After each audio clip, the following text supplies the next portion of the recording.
So, hi to everybody. This is Stefano Mazarin from Italy. Today we will have a new stream with a new guest that is iEarlGrey from from Russia. Actually, we are online and live. So let me share all the information. At the moment, we have like already 10 streams planned and already made. Just to introduce the other streams that we will have in the few days, we will have on Sunday at 3 p.m. Central Eastern Time. We will have Marocina. That is like an Italian Moroccan that actually is based in China. So she will give her point of view about the geopolitical situation there. And on Monday, we will have at 8 p.m. Italian time, Diego Mezzogiorno from Santa Catarina, Brazil, that will explain his point of view about the general election in Brazil that will be very, very important for the geopolitical situation in the next month, also about BRICS, also about what is happening in Eastern Europe, Taiwan, whatever. So the guest of today is iEarlGrey. Thank you for being here with us. The support of the group, it's our friend Ian, New World Econ. For all the viewers, if you have any question for the group, please send to us in the YouTube chat. I will collect for all the speech of our guest, and then we will make our usual question and answer panel. So, if you can present yourself and tell us something about your experience, it's about you. Sure. Thank you very much indeed. Thank you for having me. A pleasure to speak to you all. For those of you who aren't aware who the heck I am, I don't blame you. I am just a layman, a random Joe, originally from England, born in London, doesn't get more English than that. And I found myself around 2018 with a job offer from a Russian video game developer, and they handled everything for me with regards to immigration and all the paperwork, all the usual barriers that maybe in your mind you have as a mental block, like, oh, I could never go to Russia for this reason. Well, that was all paved for me and all done. Obviously there was back then a lot of checks and paperwork to go through, even my end of going to embassies. And I appreciate that these days I can't really advise people because I don't know which consulates are working and which ones are still operational. So that my inbox is often filled with people, particularly from the US, in fact. And that's news that has been reported in the US about guys there mainly going to Europe. But the main attraction does seem to be this traditional values that seems to be the main theme. And that is quite a big part of Russian society. It was a bit of a surprise to me at how many Orthodox Christian churches that you see everywhere, especially given the history of the Soviet Union being communist, being atheist, the amount of religious structures here. And it's not just Orthodox churches, but they are by far and away the most popular. Here in Saint Petersburg, there's even a mosque that's a beautiful place in the center by Peter and Paul Fortress, which lends on to like the other aspect of living in Russia is the incredible architecture of certainly a city like St. Petersburg. But those of you who have seen Moscow or been there, you'll see that it's a very modern city and very up to date. And if not, it's more advanced in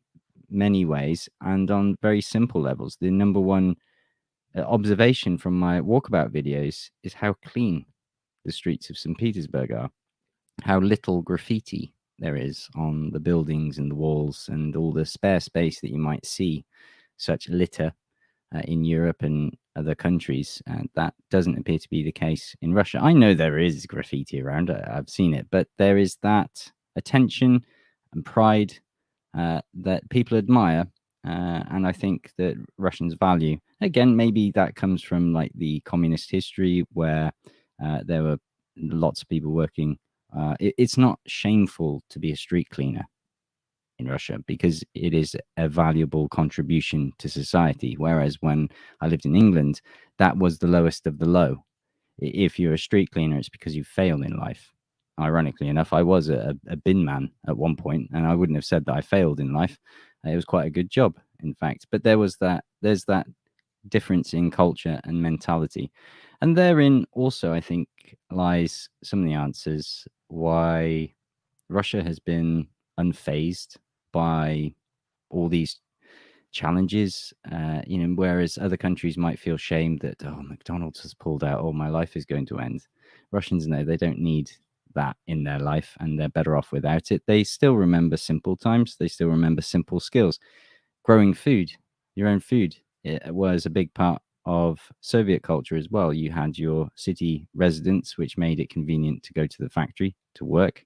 And then you had your countryside residence with dacha, which is still a popular thing to this day. And there at dacha, you had your second job where you grew your vegetables, especially come summer when the short growing season. It is a lot of work. So hard work, Russians are no strangers to, and they're not afraid of it. And well, let's face it, in many parts of Russia, it's actually one of the components to survival. Russia is a vast country, obviously the biggest one on earth. So I can't speak for the whole of Russia, but my life in St. Petersburg, I have faster, more reliable internet than I ever enjoyed in the UK. We have things, ride sharing and car sharing. I could even hire a van the other day just on an app, the Yandex app. Yandex themselves, technologically speaking, they're leading the way. It appears in translation technologies in the Yandex browser, for YouTube videos, even live streams now they've just announced, so for platforms like Twitch. So despite when I came to Russia, there were some aspects where I felt they were behind the West, and they certainly are when it comes to like health and safety. Like people will get the job done. They don't worry about a hard hat, a high vis vest, and signing off these COSH assessments, these risk assessments before they jump in the digger and clean a trench, or a river. They just get on and get the job done. Now you could argue whether that's good or bad, but it was in that aspect. It made me remember when I grew up back in the 80s and 90s in England. There wasn't all this red tape and rubbish, so that was refreshing. And then that's contrasted by, as I've just mentioned, some of these technological innovations and leading the way in many ways, including science and medicine and other ways. So I think the West is learning how it has misjudged Russia as a country. But even when I go home and I say, I've been living in St. Petersburg for 4 years, everyone says to me, "Oh, I'd love to go to St. Petersburg." And then my first question is, because these are normally older people where I live, I say, "Well, why haven't you yet?" And there's always an excuse. And I get that now. Before it was the health scare, if we're going to speak sensitively, and that prevented people from traveling. That's okay. And I get that now maybe there's the paperwork barrier, but Russia, I feel, is one of those countries people are fascinated by.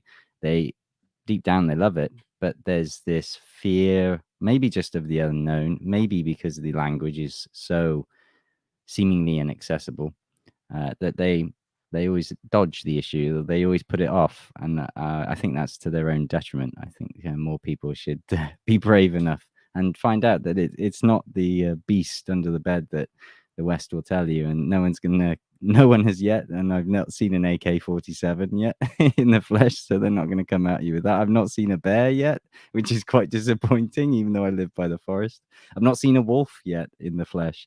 I'm sure if I wander into Siberia, then I'd certainly find out. But there's these boogeyman ideas about Russia. Some are warranted and valid, I guess, in certain parts.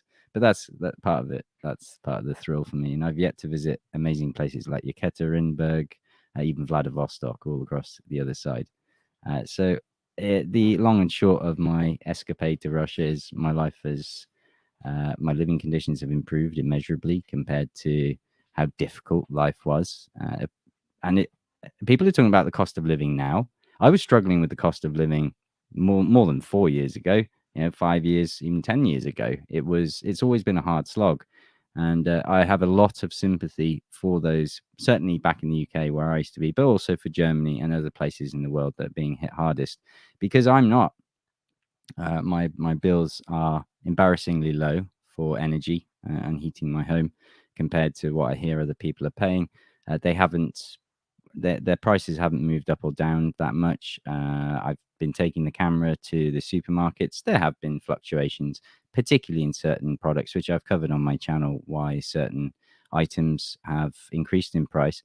And whilst originally I felt there was a sense of victory in the West when I reported maybe that nappies had gone up from 500 rubles to nearly 1,000, nearly doubled in price for us, certainly Pampers, let's say, a brand. There's always this feeling of satisfaction, like, yeah, we got him now. We got him on the run. And then the US ran out of baby formula, and then the petrol went up to, I don't know, $8 a gallon, and then people are like, hang on a minute, what goes around comes around, sort of thing. And it hasn't been equal in that regards, I feel, from my position here in Russia, looking at the rest of the world. And now we're seeing with these measures from China, and maybe Ian, you can help me out understand this. I've been reporting about China's embargo on Taiwan with sand. These are going to have potential economic ripple effects across not just Taiwanese economy, but the global economy. And the Chinese know this. That's kind of factored and calculated in, I believe. In the same way that Russia didn't just turn off the gas taps and turn off the oil to Europe, because they were aware of the ripple effect it would have, and that would invariably come back to hit them. So that's why we were all a bit questioning, why didn't Putin just cut them off, which again I would have done. But then as I see it, Russia is being led by cool heads, cool, calculated, professional individuals, and I'm not seeing that in the West. I think that observation may be able to be applied to many other areas, many other problems that we're currently seeing in the West. And I think that pretty much sums up my journey to Russia, my life in Russia, and now present day, what I'm seeing looking out from Russia. When all this kicked off, I have to be honest, I did like a little assessment in my head. Am I better staying or going?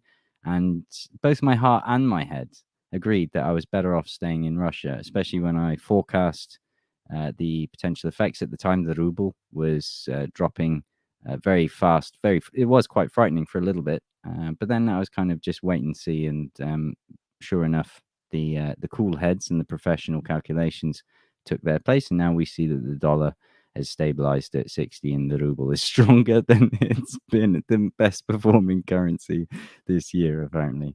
So I think I'll end my speech there.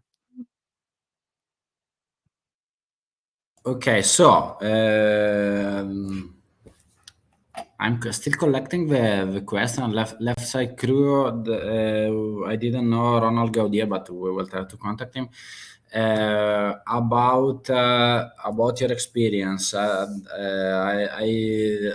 I didn't live in Russia like you in the last 4 years, but I went to Russia at least 1.5 2 months a year in the last 10 years, because I had like relatives but in Bashkortostan and Ufa, and I studied also in Gimo.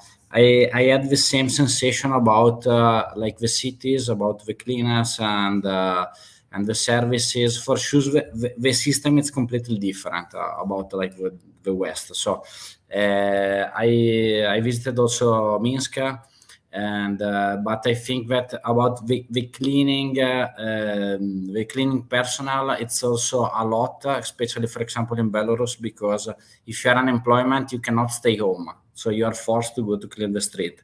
So it's and also about the Soviet mentality, it's something that we didn't have. I have a lot of friends that grew up during the Soviet Union. For example, they had like one special day for cleaning the street, where the civil people doing the cleaning, and so this is probably something that in the West it's a little bit different, that nobody take care about the public stuff. About the Yandex and all the services I tried also. I mean, Now the last time that I came in Russia, it was like before the Russian intervention. So I don't know how could work, because probably you have like a mere credit card or a Russian credit card, and you can use it, but for sure I cannot use anymore like the Yandex car. Or for example, it was interesting because something that it's very unknown. Maybe you can say your experience about it. It's like the use of public transportation, or also simply taxi. For example, taxi in Italy, it's something super mega expensive. Nobody take except like the rich people, because to go from the airport to your home, it's, I don't know, 100 euro. And I was because the system is very complicated. It's a closed market. You cannot, for example, Italy, it's one of the only countries in the world where Uber is illegal. We don't have Uber. We don't have any app except the official app, because the taxi driver pay a license that could be also, I don't know, 80,000, 100,000 euro to take the license from another taxi driver, because the market is closed. And when the first time I was like in Russia, and I used Yandex, at that time it was also Uber in Russia, but and now it's Yandex or also Grab, or there is other some app. And I saw the prices. I was shocked, because I don't know. If you can say something about your experience about public transportation or taxi. Yeah, like you. So England, well, people will be familiar with London and the Hackney carriages. Yeah, very similar to what you've described in Italy. Although I can't remember ever using Uber in England. I don't think it's outlawed, and I'm not sure on their status there. I know they had some legal employment stuff, similar to the US.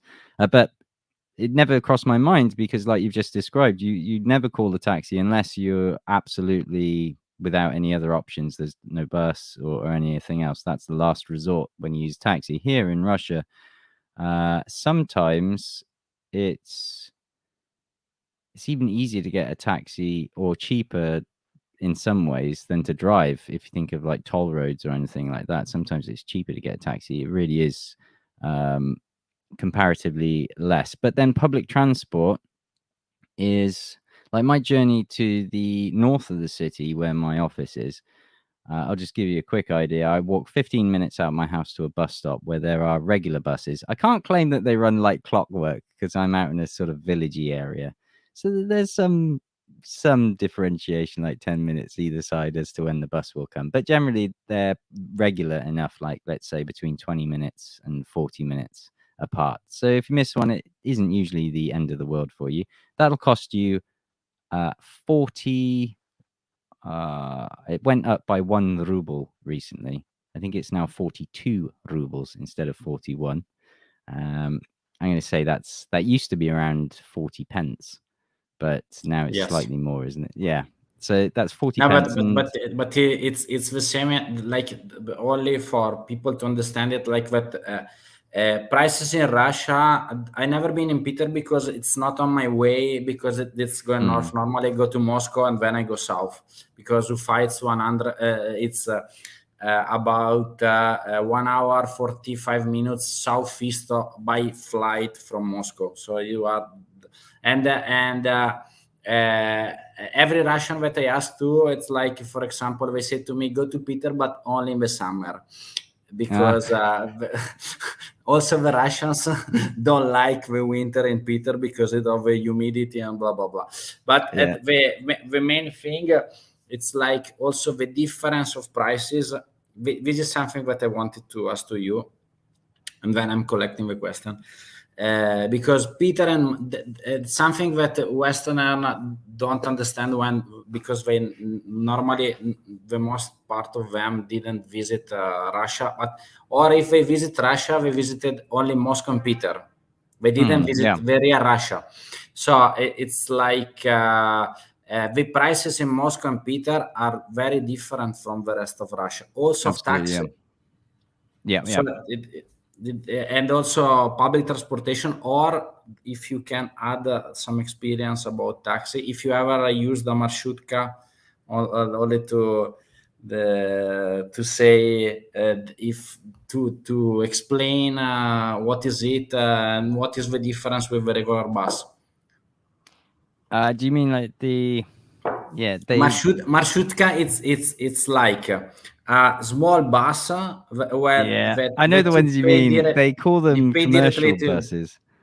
Yeah, they had that weird system here. Yeah, there's a weird system which actually they've got rid of just the other week in Saint Petersburg, due to too many accidents caused. Yes, it's the same everywhere, but it's something that was very popular from the Soviet era. Yeah.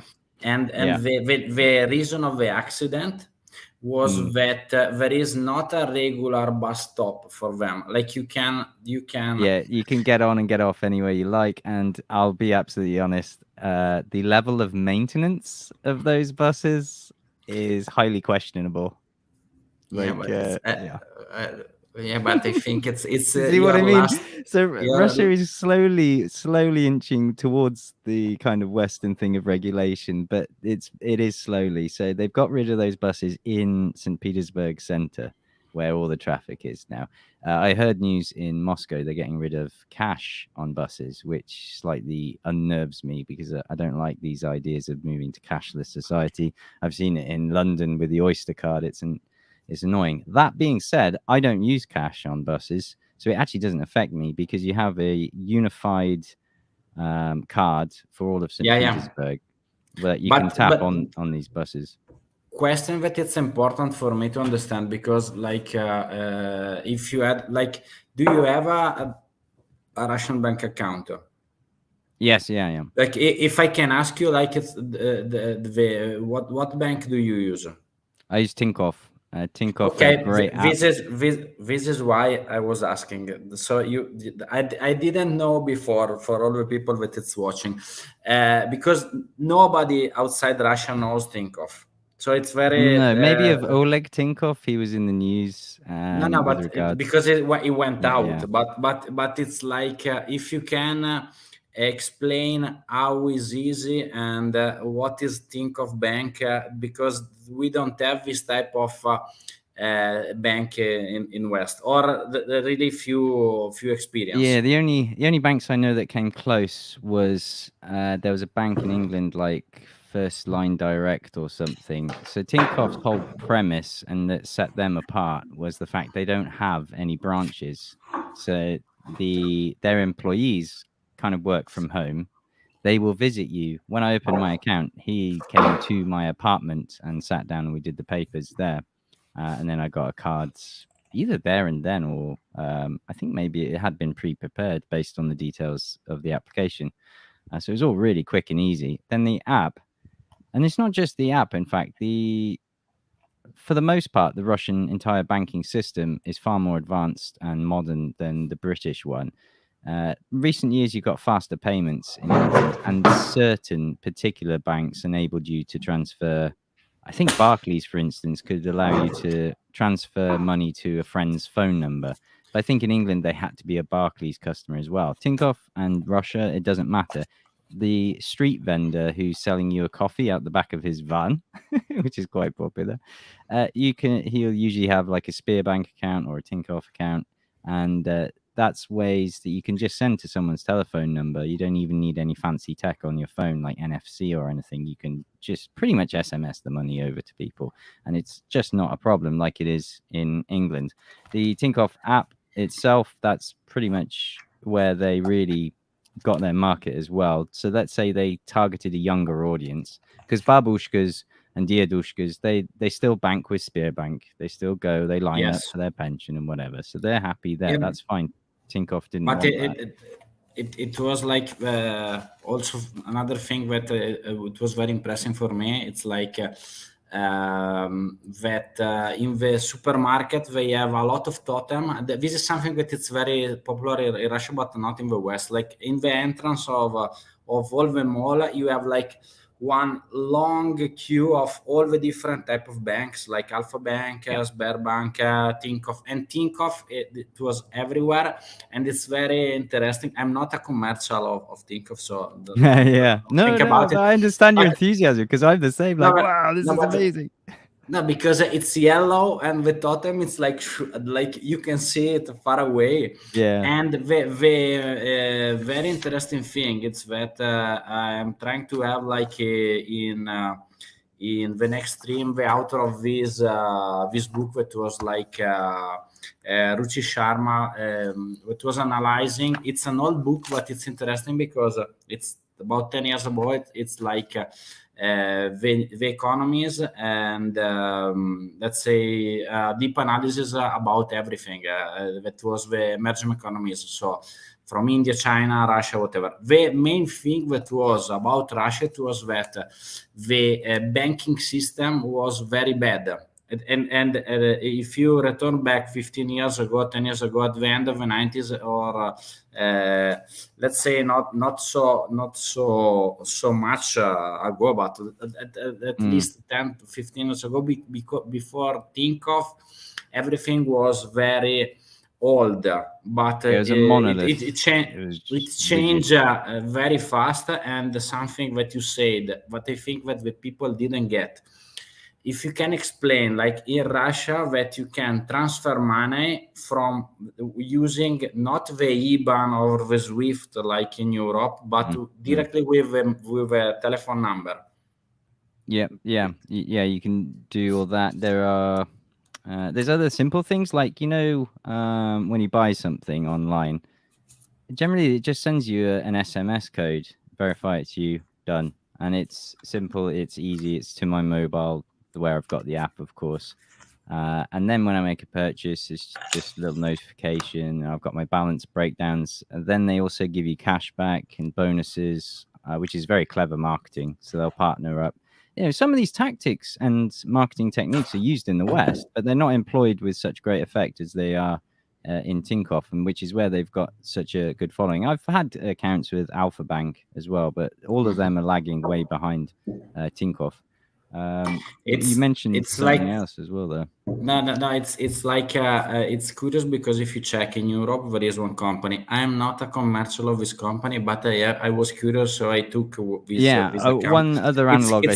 It's called Vivid Money, and it's two former of Tinkoff that tried to make the same model in Germany. Mm-hmm. And you can have like a free card, and it's metal. It's fancy. Yeah, I had an account with Revolut. Revolut was the only. It's similar. like a Revolut, but the main thing is that it's interesting that they try to use the experience of Tinkoff, trying to export it in the European Union market. Russian export. There we go. Yeah, no. It was like acknowledgement, and in this case, for me, you mentioned about that book analyzing the Russian banking system.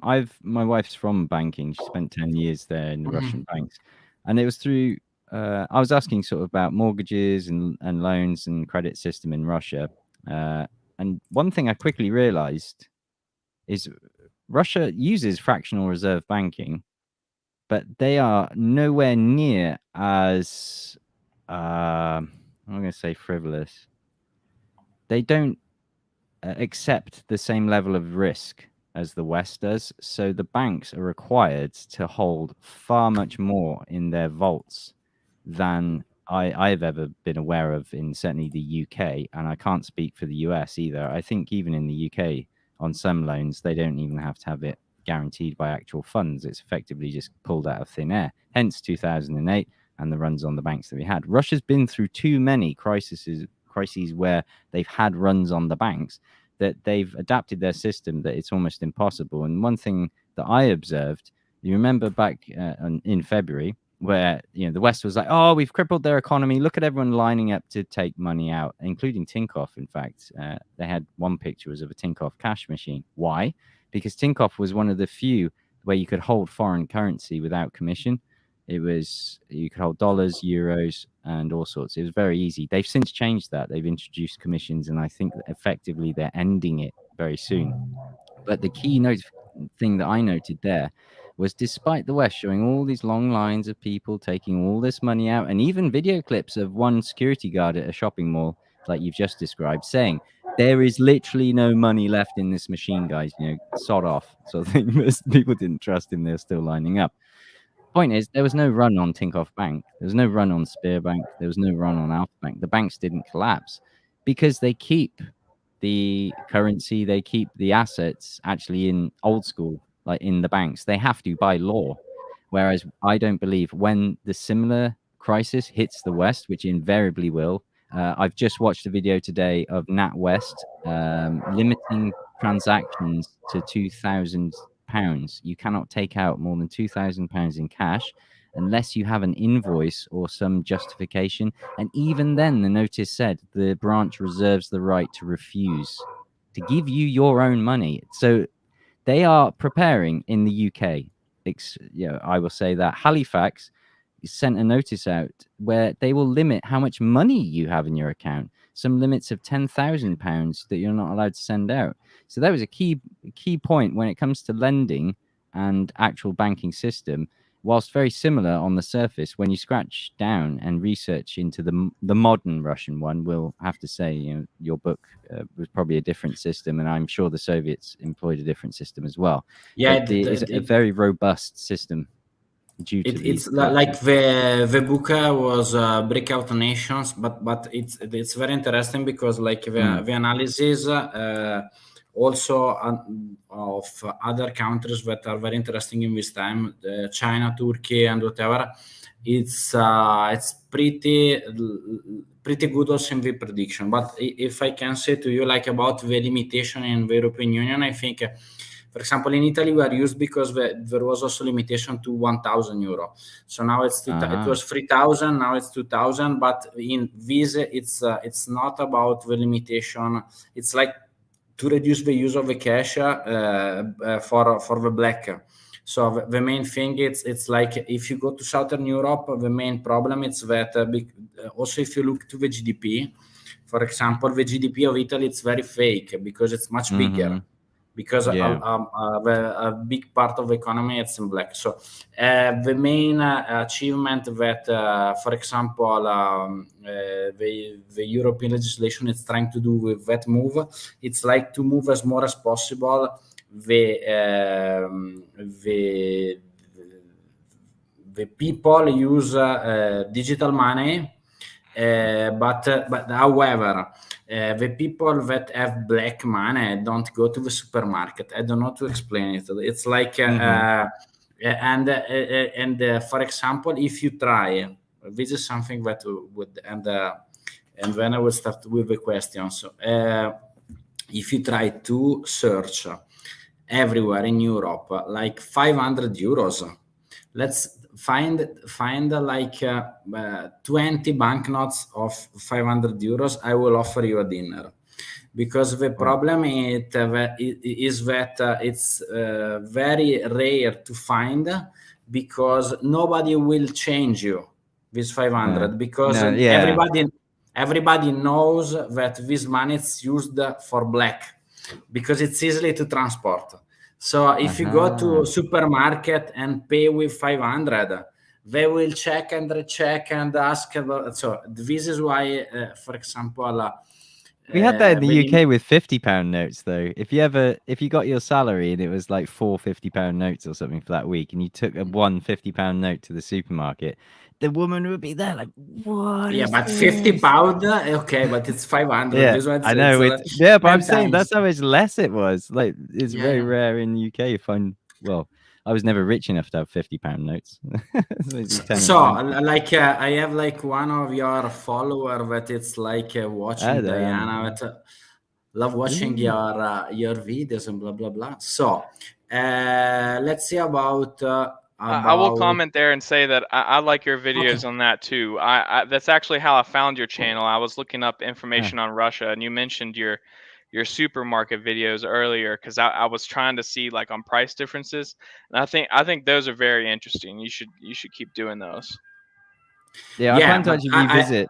I'm going to revisit in like another month, I think, because it was about a month ago, wasn't it? So I think after 3 months has passed, the central bank has predicted with deflation that prices, particularly for fresh produce, will go down. So I need to do another supermarket tour. Now I've got that one recorded where I put the different currencies and recorded the prices. Then I can actually have a benchmark to measure against, because you know what it's like when you go to the supermarket every week, you have a rough idea. But then you wonder if you got Mandela effect, like, wait a minute, was that more expensive last week or was it cheaper? Yeah. I'm not sure. Yeah. Yeah, I do the same thing. But here, at least in Denver, like you go every week Denver. and you see something and you're like, oh my God, like Yeah. that was not that much last week, you know? Oh wow, is Yeah, that yeah. how you're feeling now? They're But you it's don't going up know. incrementally, like every week. Some of the stuff is. I mean, some of the prices have come down a little bit, like gas and stuff is down now finally. But it's a lot lower here than it is in the rest of the country because I mean, there's just like the distance to like the nearest oil and gas fields in Denver anyways is not very far. I mean, there's oil and gas produced in Colorado itself, so that takes the cost down. But like somewhere like California, you know, they where they refuse to produce there, you know, they buy it from Saudi Arabia, so they're, you know, all, you know, the transportation costs and the increased insurance costs for going across the sea, all that like hits them really hard. But about the inflation, because I think that the video that you posted about the prices was very interesting. There is probably we will organize another stream with a study that it's like focused on the effect of the sanction, but not only on Russia, but on all the markets and the inflation effect. For example, I was in June 1 month in South America. I was for work, Brazil, Colombia, Panama, and Dominican Republic. I returned back and I watched I remember the price of the yogurt.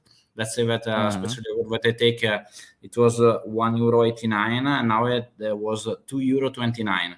If you so it's more than 15%. It's the average inflation in Italy, for example, it's about let's say 6-7%, but in US it's more. And for example, they're complaining about the price of gas. In Italy, the gas was over €2 a liter. So and when I tell to my American friends, they don't believe it. So and when it was, now I think that in Russia it's still about 70-80 cents in euro. It stayed around 50 rubles a liter, roughly. 50, and even people say that's expensive for Russia. But the other thing that then I am starting question for you, the other people that like are not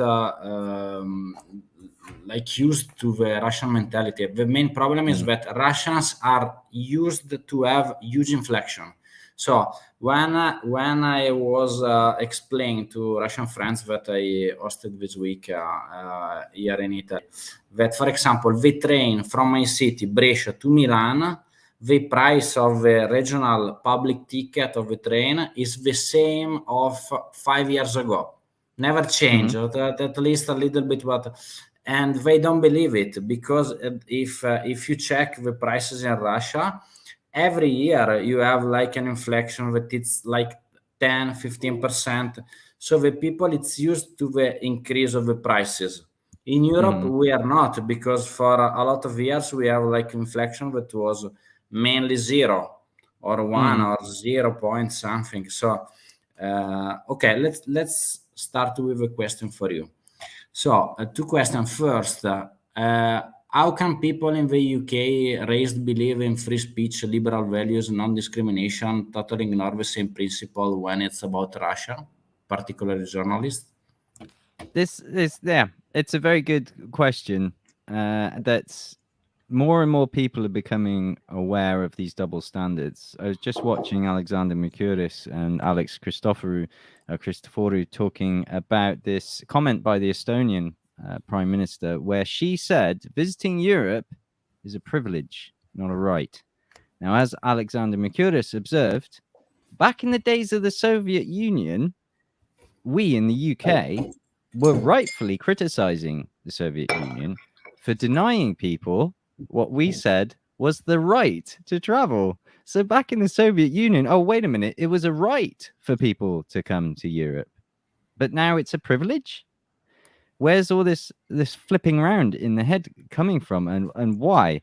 This free speech. But in the UK, it's been incrementally coming. You've seen, like, with Twitter, with the Scottish guy who posted a joke, who got arrested by the Scottish police and held up in court for he taught his pug to do the Nazi salute to a command. It was a comedy sketch, but UK has not had freedom of speech for many years, and I think other countries, particularly Germany, very much Germany, has had this, and now it's really coming to the front and fore of people's minds. This Russophobia.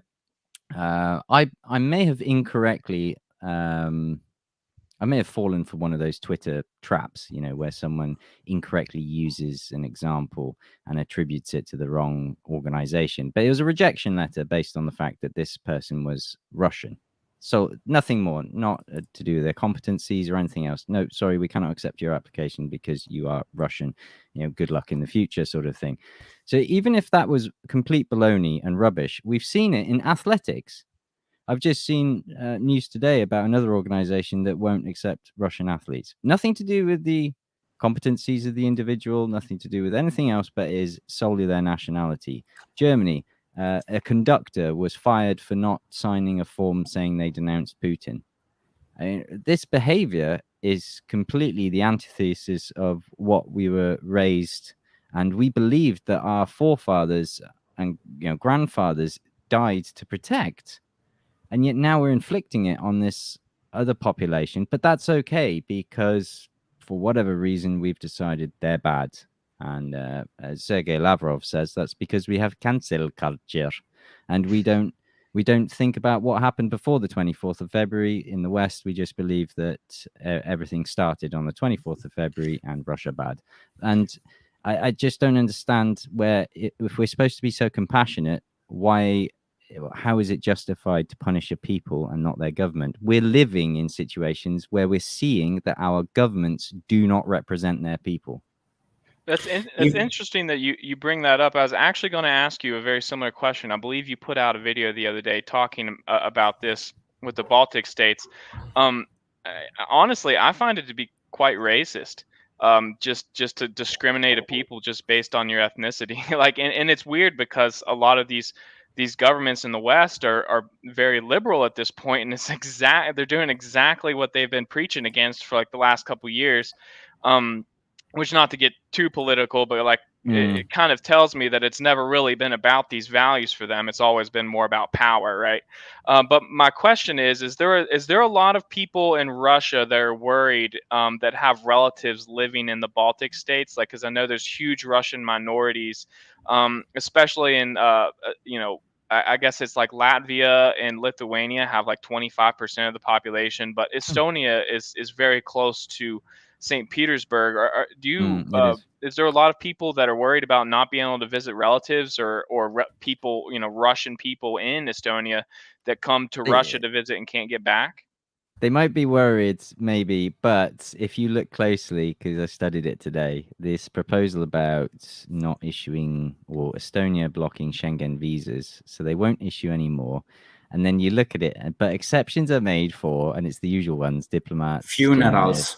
There's this. Well, no, it gets down into that sort of stuff. And then it says someone who has a relative with Estonian residency or citizenship. And when you start to get down into it, it means nothing. It's like, oh, wow. Okay, maybe just the general casual tourist. No entry. Okay. But yeah, it's not. And that's what we've seen with these sanctions as well. He says, big talk. We're going to ban Russian oil in December. Maybe. No, we won't. But Yeah, but, of course eh, not, but of course not, yeah.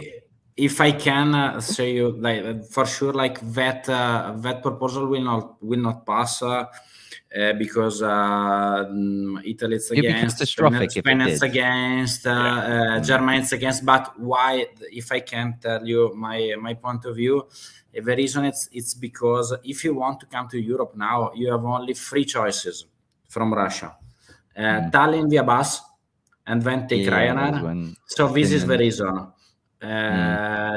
But Finland it's a little bit more complicated and more expensive. The bus from Peter to Tallinn, it's only 5 hours. Yeah, I've done it. It's good. Well, it was. So it's like I have my friends took it like 2 weeks ago, and we will take it tonight. It's still running. So it's the bus is very good. It's not like a regular bus. It's like you can travel without any problem. The border control, it's not so huge, so it was very fast also now. And the other option is via Serbia, via Belgrade, but it's very expensive. And the third option is via Istanbul, but it's extremely expensive. So the people, if I can tell my experience, Russian with money doesn't care because they take Turkish Airways, go to Istanbul, and they're in Italy. So we are full of rich Russian people here. So nice. the main problem is it's about poor people, or for example workers or whatever. They cannot afford, for example, a 2,000 euro one side flight, because Moscow, Istanbul, for example, Milan before was 500, 400, now 2,000. So it's and also not only Turkish Airways increased the price, but also like the Ryanair of Turkish, but it's called Pegasus. Oh yeah, Pegasus. So, I'm aware of them. So okay, so but for sure that one was only like some press proposal to say something to the journalist, but Scholz immediately say that. The thing is, I've had this discussion with my father-in-law that it doesn't actually matter. So let's say Estonia and gets their way, Latvia as well, Finland too. That no Schengen visas. You will take visa in Spain or in Italy, so there's no problem. First of all, yes, you're right. Russians always find a way. They love to do that. They'll find a hole in all the rules. That's just how they work. It's how they're programmed. I guess you would be too if you lived under the Soviet government, where you had to duck and dive and whatever to survive. So there's that. But the truth is, with the Russophobia and, well, let's just say racism is what it is, they don't want to. Like, not everyday people. Like you've said, Russians with money can also go to Lake Baikal, which is one of the big exclusive. Well, because it's Aeroflot closed market, it's always been traditionally expensive to get there. But the Karelia, Sochi's getting more expensive. But there are places, as I've said, Russia's a huge country, that they're going to go. Now, I expect Russians are going to be looking at Bali, India, Thailand, Vietnam was fantastic. I did go through Dubai when I flew there, but there are other alternatives. The world doesn't revolve around the EU, and the EU is going to learn this the hard way. It already is. Italy's, has it not been impacted already? I think certainly Greek tourism. It's like as I can say to you, like let's say Russian tourism in Italy, it's pretty very small part. And it's mainly oligarchs. There is not like mass tourism of quality, of not quantity. I like it. Except, for example, they have imagine that I think that this city, the Jan probably know, but you ever heard about Rimini? For example, so Rimini, it's like one of the places of mass tourism in Italy, like nothing special. It's only on the sea, and there is a lot of discotheque or whatever, and blah blah blah. And Russians made because there is also an airport there, but nobody used it. And the Russian made like charters to go to this place, and it was very cheap.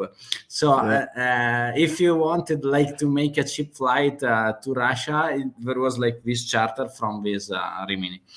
So just to move to the next question to you, are you going to travel in Russian stream from different places at some point? That is actually my kind of long-term goal. When I came to Russia, I think it was like a 2-year contract to be renewed. Now, you always have to prepare yourself that you might not see past the 2 years. So I had like kind of a short idea of just having experience. Then I think it became 4 years was my residency that I got from the visa. So yeah, my idea was I've done Moscow, Smolensk. I'd like to go Arkhangельsk up in the north. I'd like to go more towards the Arctic Circle. See that, definitely Siberia. Although I guess there's not much to see aside from trees, bears, and wolves. But still, I love. It was quite hard to find in England, but I do love the just silence of this. If you can find it, it's so rare. I found it previously in India, in the middle of the desert.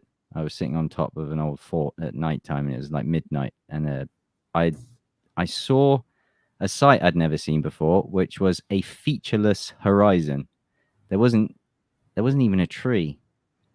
And I was like, wow, you could be at sea, in fact, like if you just had the sound of waves.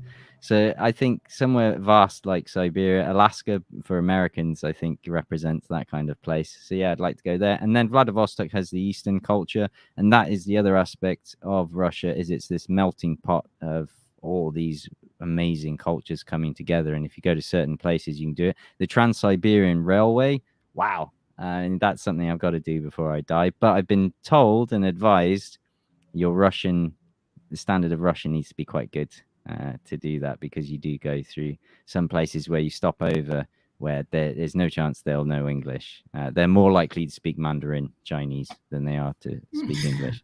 So I do hear that there is a lot of beauty in Siberia. There's like a lot more mountains out when you get to the far east than Central Russia, and I hear a lot about Sakhalin too. Seems like Sakhalin, but Sakhalin so many places. A little bit far away. Yeah. But if you can, I suggest to you. I don't want to promote this region, but Bashkortostan, it's very nice. There is, but also Tatarstan. I think it's I'd say former Soviet republics are amazing as well. Even Uzbekistan is a really cool place to go to. I think. Uzbekistan, it's I have a friend that moved there from Moscow for working. It says to me that also the feeling that he had in Tashkent, it's like Russia in the 90s. So it's very I'd like to very get there, and but also I went also in Sochi. It's very interesting. Also the Caucasus, but all the republic there. Georgia, Armenia, it's very nice. Uzbekistan kind of scares me. I'm not gonna lie. I don't. Tashkent does look like a pretty city, but the former capital of Kazakhstan, is it Almaty? Is that how they say it? No, Almaty, it's Kazakhstan. Almaty, yeah, that's a beautiful city. I'd love to go there. No, but Uzbekistan, like for my friends that are there, it's okay. Like if you go to Turkmenistan, it's different way because Turkmenistan. And I have a friend that made a stream. Philip Longley from Australia. He studied for 4 years in Kyrgyzstan and in Bishkek, and he tried many times to have visa for Turkmenistan, but tourist visa, it's impossible. Because there is one place that you have to see that it's like the Hell's Gate in Turkmenistan, and it's something that it's like you. I want to die, not to die before to see. But it's the government wants to cover it up there. They want to get rid of it. Because it's burning from 1978. So it was a gas field. That collapsed and they burn it, but they didn't expect that it will burn for 40 years. So it's it's literally a pit in the ground that's on fire, and it's been on fire for decades. Yeah. Jesus. Got another one. Technical now what we have, but this is like more for you too, Ian, probably more. So what do you think happened at the Crimean airbase? What tactic did the Ukrainian troops use to blow up the ammo hangars? They say accident, but 4 hangars explosion in a sink. Yeah, there is. I've looked at a lot of sources on that. Obviously, the Russian official party line is fire regulations weren't observed. There's even been some analysis from military guys who claim that the damage on the satellite pictures looks consistent with this, maybe loading a plane and sending. But then I really honestly don't know enough about it. There was the pictures I saw also showed some strange wreckage of some planes. So clearly they were decoys that were damaged, or it appears that they were decoys, like fragmented into little bits, and they were white, whereas the other jets were black and so on. There's a lot of questions there, and it can only really be speculation. I couldn't really comment on that. The attack on Gommel, well, you say attack, and then the people in my comments have said actually that airfield had nothing on it, literally nothing there. It was there was obviously some old stuff there, but there was nothing of significant value to warrant an attack. So they say, people who claim to be very familiar with the area. And then the Ministry of Defense of Belarus saying that it was an engine that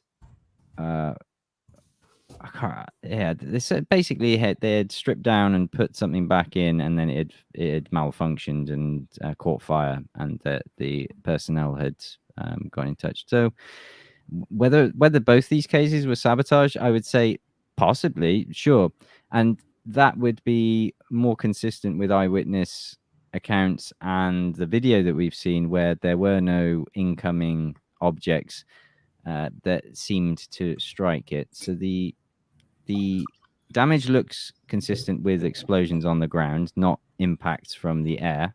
So there we go. Whether the source was sabotage or intentional violation of fire regulations. You know, again, I always say people be very careful with the Russian wording because they choose it. Maybe it was, if when they say, "Oh, fire regulations weren't adhered to," it goes, "Oh, you think accident." Well, they didn't say it was an accident. They said fire regulations weren't adhered to. Ah, okay. Yeah, Yeah. I agree with that analysis. And honestly, I think you mentioned Alexander earlier. He had a very good analysis of this on his channel, and I think I mean, obviously, it's tough to tell whether it was actually sabotage or an accident with munitions while loading, but the analysis that ammunition discharged and caused a chain reaction, I think, is probably the most correct. Like the cause of that, whether it was sabotage or just an accident, that obviously is 50-50, hard to tell. But it definitely, if you look at the pictures of the airport, like, and if you take into account things like, security, like how much personnel is on the base, like, and it was in the middle of the day. People were literally on the beach, like looking at this explosion. Yeah. Thousands of people witnessed it. I find it highly improbable that a sabotage group snuck in and managed to destroy so much stuff over a dispersed area. I mean, if you look at the satellite photos, like, it's a massive dispersed area where this happened. So, which actually then made me wonder a bit about this idea of a chain reaction, given that spacing. But then, thinking of scale and fiery material flying over and then landing somewhere else. Sure. I mean, I've worked around. I think definitely like a warehouse, or not warehouse, but ammunition shelter, or whatever you would call it, like the smaller scale. I can imagine a scenario where a big enough explosion from that would fling stuff everywhere, and airplanes are extremely fragile, right? I mean, they're, so that's probably, the one interesting thing is both the Russian and the Ukrainian governments are saying it wasn't the Ukrainians. Like, that's the official Ukrainian government line, is that they weren't involved. I'd expect the Ukrainians to be all over that. They'd be like, "Oh, our heroes." Apparently they are on the back channels, right? Like, they're bragging about it, and probably to their own people. Like, obviously, if an accident happens, like, they're gonna be like, "Look what we did, and we had the capability to do." Which, it's a war. Of course, they're gonna do that. They probably should. It's probably the smart thing to do. But it's interesting that they publicly deny it, like, and say that we didn't have anything to do with it. So I think, because if I was Zelensky, it would be a manifestation of my promise to take back Crimea. I'm proactively working towards it. Our guys were in there. They did as they were ordered. They were brilliant, excellent. Take that, Putin. We're winning. But there was none of that. Whether that's because the US overlords said, "Oh, you can't be." Yeah. You want these 300-kilometer like HIMARS and stuff, and we're just about to give them to you. So just let the Russians sweep us away. I don't know. That's the problem. So this is something that it's interesting. As an American, Russia, it's such a mystery to me. Our Median government tells us only that Russia is evil, blah blah, whatever. What I want to answer to Jesse, there is a very interesting video, and then if you can answer, of a Russian-French journalist that is Vladimir Posner. So he's brilliant. It was there is this video that it's called "How the United States Created Vladimir Putin."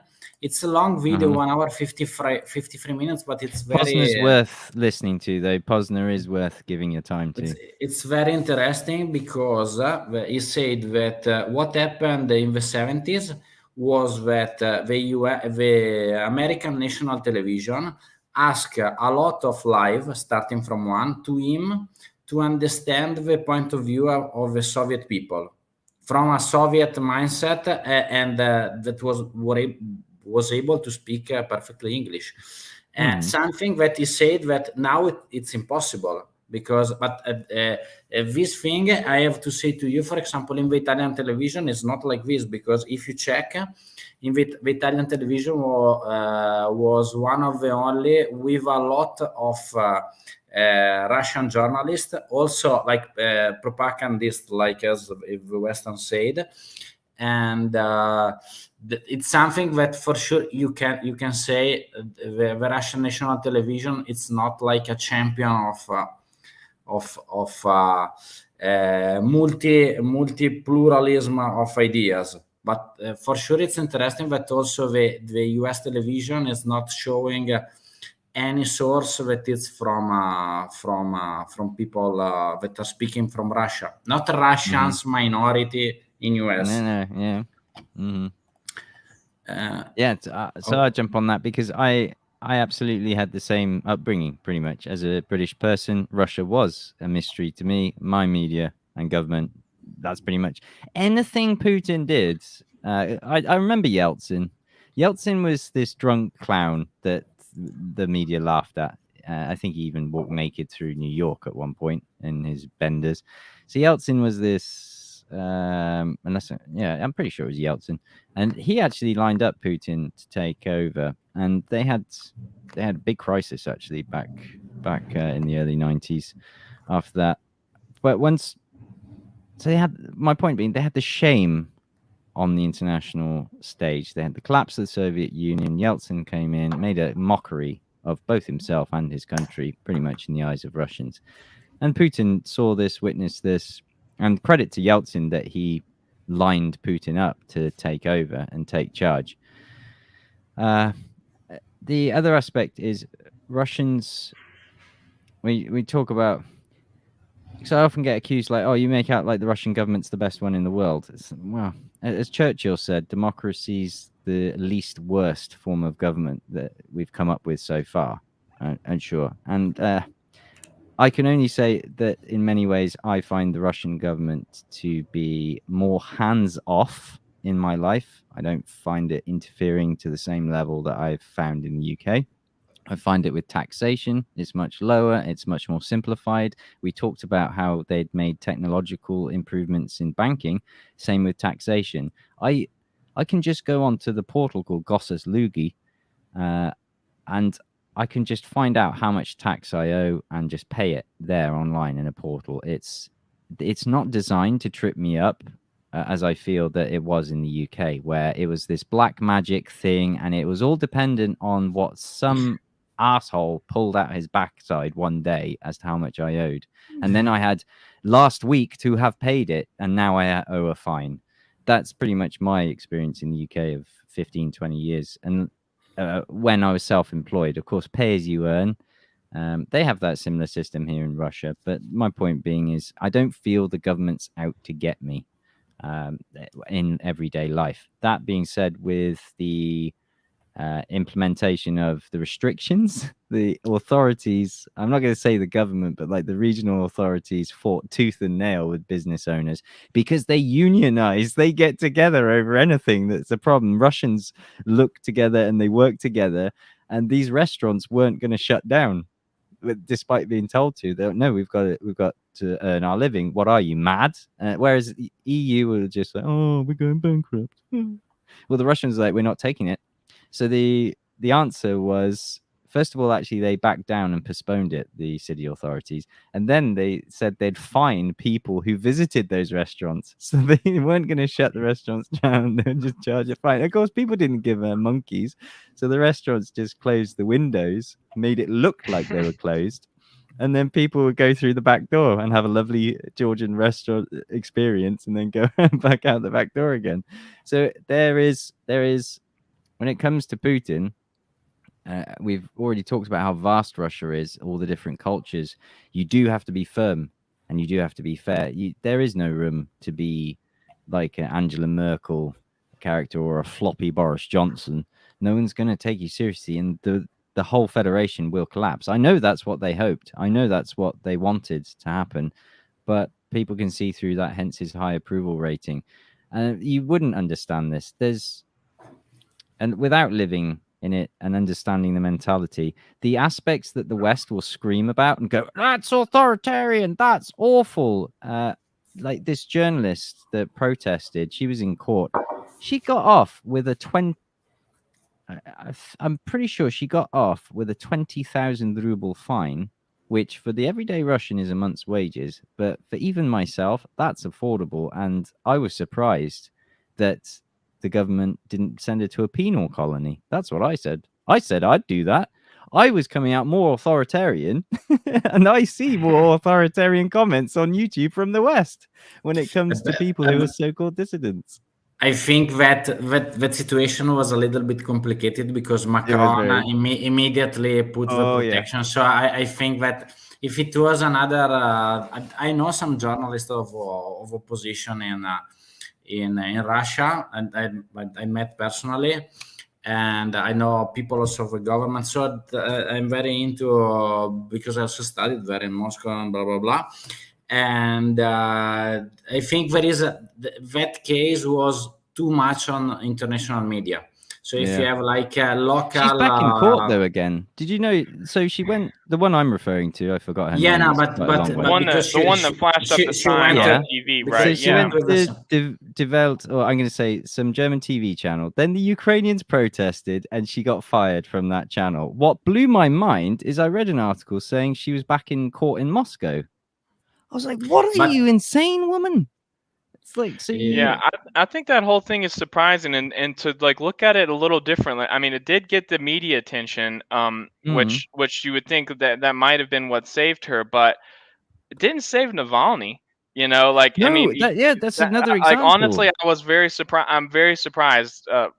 You know, that she's not like in a penal colony or something like that. I don't really understand that. It makes me highly suspicious about who's pulling the strings. For Navalny, that alarm bells rang when he came back to Russia. He framed it like, no, I will not be scared away from my motherland and all this bullshit. You want me to believe you were nearly killed by the FSB on an airplane, and yet you're happy to merrily come back on there. So, and you just had a debriefing with Angela Merkel. So that we've had someone who's supposedly a victim of a horrible totalitarian, authoritarian government that actually approved them to leave the country. Work that out. But and then they go willingly back. Twice. The case of Navalny, if I can say to you, you have to look to his political position. I think that if you look at the internal polls of Russia, you can check that if Navalny was out of Russia, let's say like a political dissident or whatever, the popularity of Navalny was going down.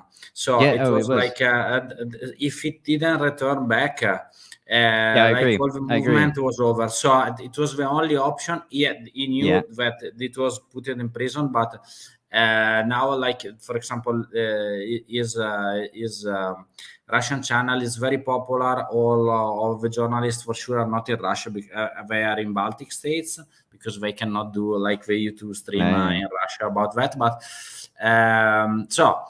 let me return back to the question for you. So are you using crypto to get money from abroad? That's a really good one. That's one that pops up quite a lot. I was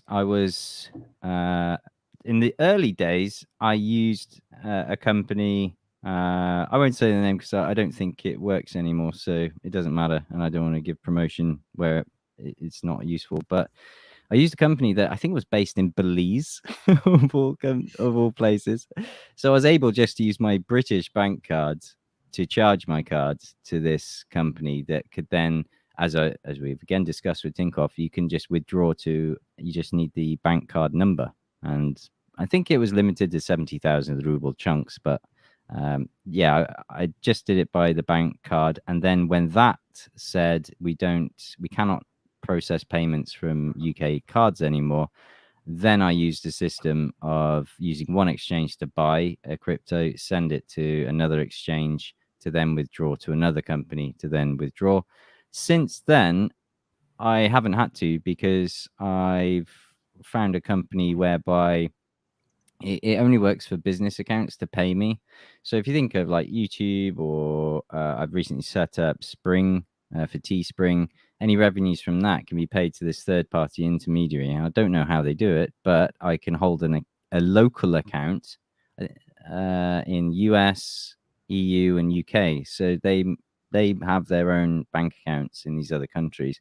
And then I can choose whether I send it to my UK or my ruble account. It's a hugely complicated question, because I've got someone who's both a US citizen and a Russian citizen, and he is completely stymied. He can't move money around, because companies that let you withdraw to a Russian bank account won't let you be a US citizen.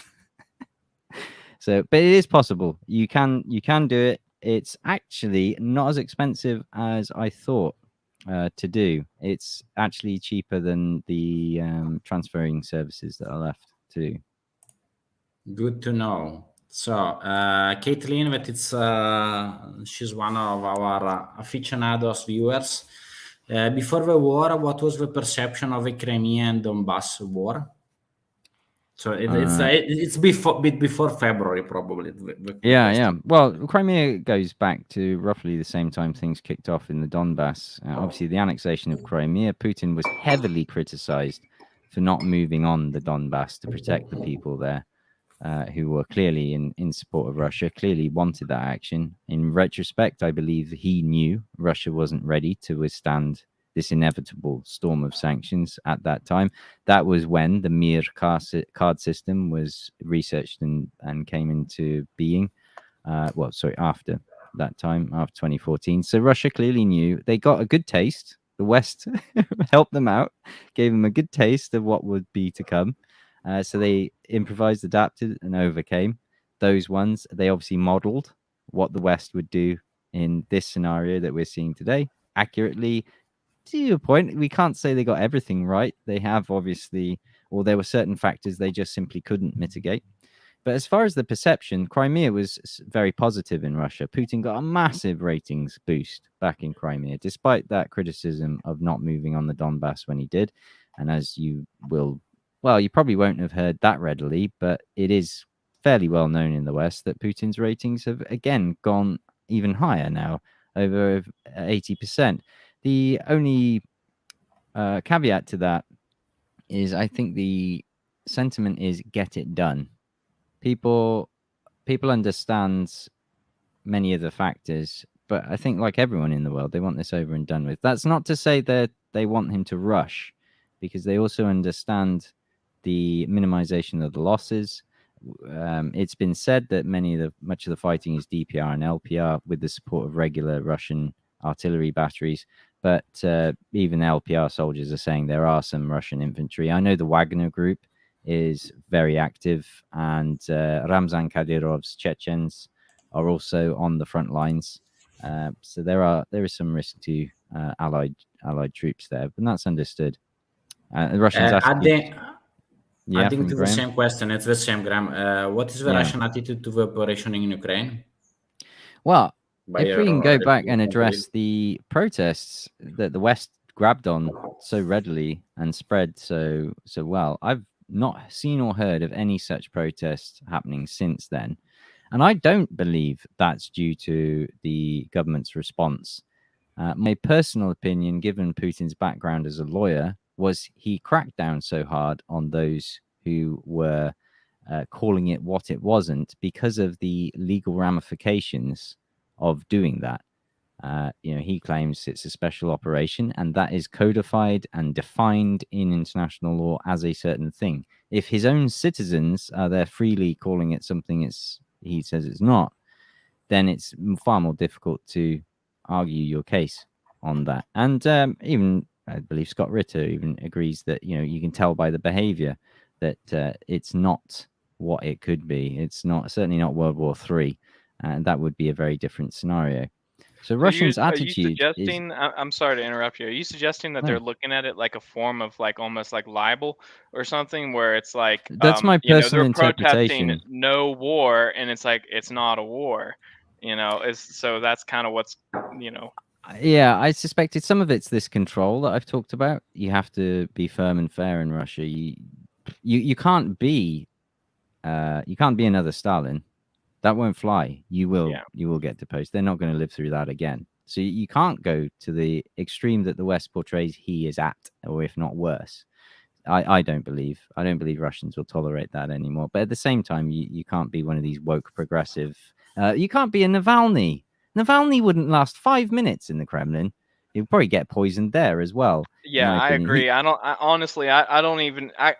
imagine a Russia where Navalny ever, even let's say that he wouldn't have been imprisoned and he would have actually been allowed to run against Putin. I don't see him winning. And even in the extreme case that he were to win, I believe that once the military high command and stuff comes to him and presents him with the issue of the Donbass and the Crimea, if he weren't to take the Russian line, or the geopolitical, the strategically smart thing to do for Russia in that situation, he would have been deposed. So I honestly do think that if Navalny would have ended up in the situation, he would be doing the same thing that Putin would be doing if he wanted to, keep his if he wanted to survive, or actually genuinely cared about the future of the Russian Federation. Because my view is Navalny was a Newland-style Russian version of Zelensky.